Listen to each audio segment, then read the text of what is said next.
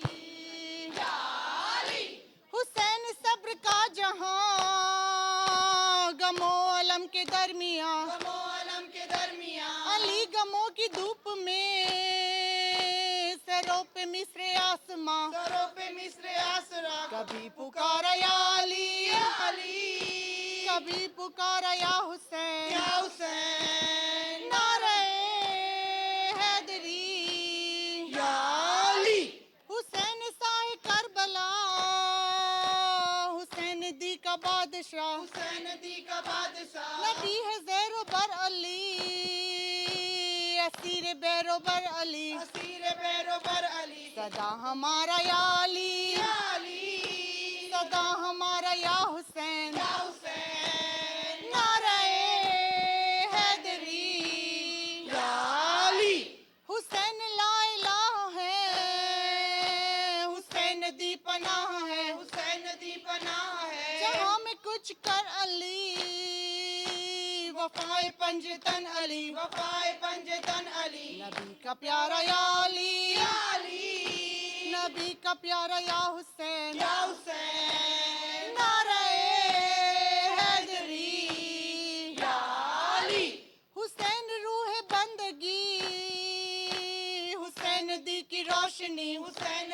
روشنی علی ہے علم و آبری، علی ہماری زندگی، علی ہماری زندگی او ایک ستارہ یا علی، یا علی او ایک ستارہ یا حسین، یا حسین نعرہ حیدری، یا علی ریحان اعظمی لکھو، حسین پر سلام ہو، حسین پر سلام ہو پڑھی کبھی جو مشکلیں، صدا علی علی کہو، صدا علی علی کہو میرا سہارا یا علی، یا علی میرا سہارا یا حسین، یا حسین نعرہ حیدری، یا علی نعرہ حیدری، یا علی حسین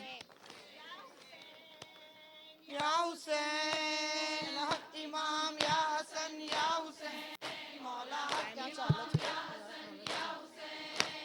یا حسین یا حسین یا حسین یا حسین یا حسین، عابد بیمار تھا، چلنے سے لاچار تھا، اور شام کا بازار تھا، اور مصطفیٰ کی بیٹیاں، مولا حق امام یا حسن یا حسین، مولا حق امام یا حسن یا حسین یا حسین یا حسین یا حسین، پیر کی وہ لاڈلی، صابر کی وہ لاڈلی، سینے پہ جو ساکے پلی، سینے پہ جو ساکے پلی، اس کی آواز رن میں جلی، منہ پر تماچوں کے نشان، مولا حق امام یا حسن یا حسین، مولا حق امام یا حسن یا حسین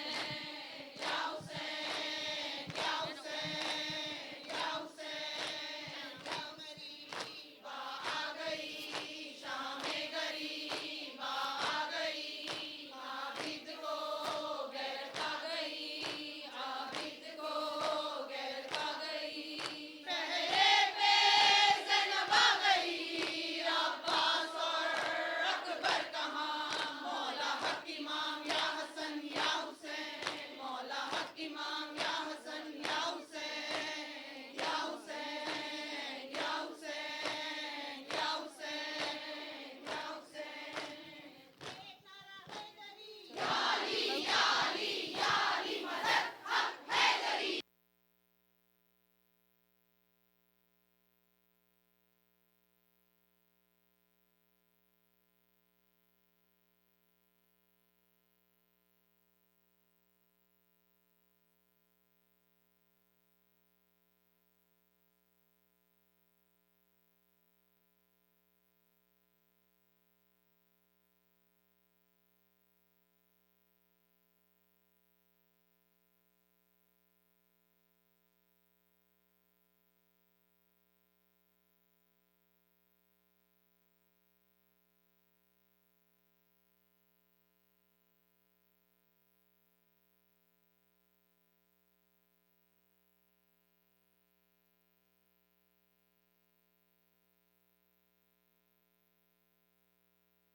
روا دے چھوڑ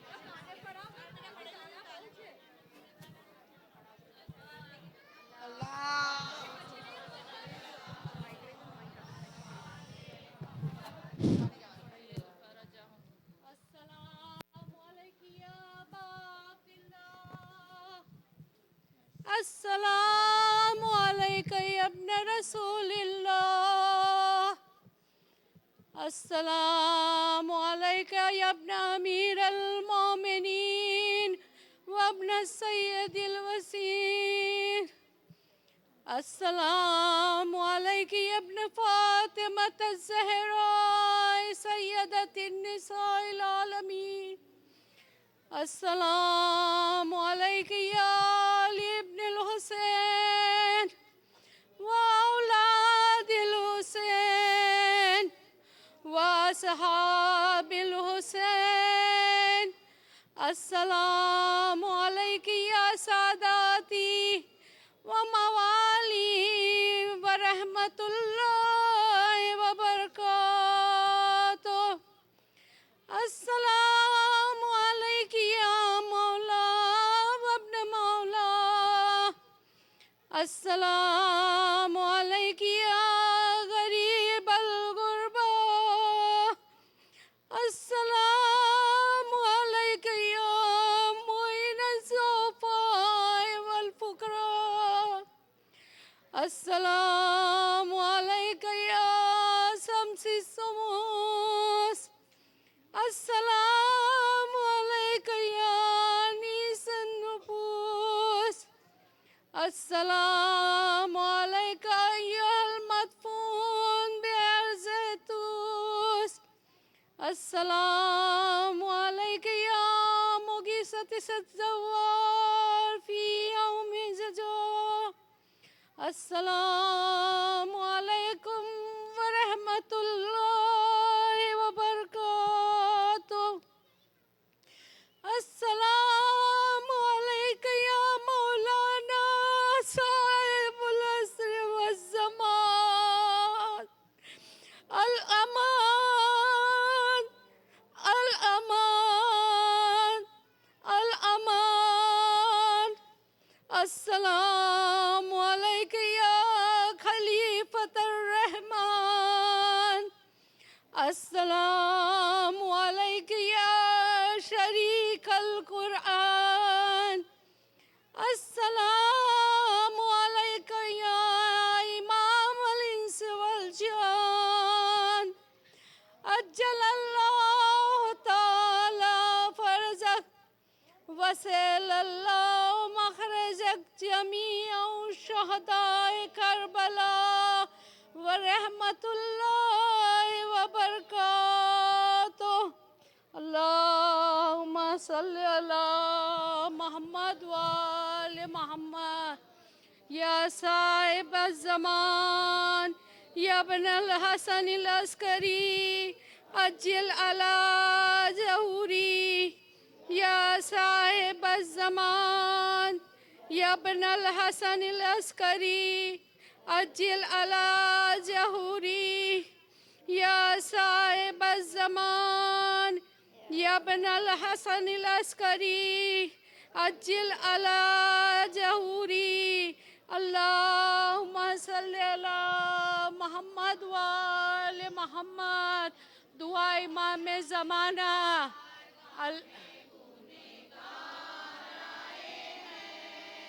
مولا کی بارگاہ میں گنہگار آئے ہیں. امیدوار برسر دربار آئے ہیں. مولا کی بارگاہ میں گنہگار آئے ہیں.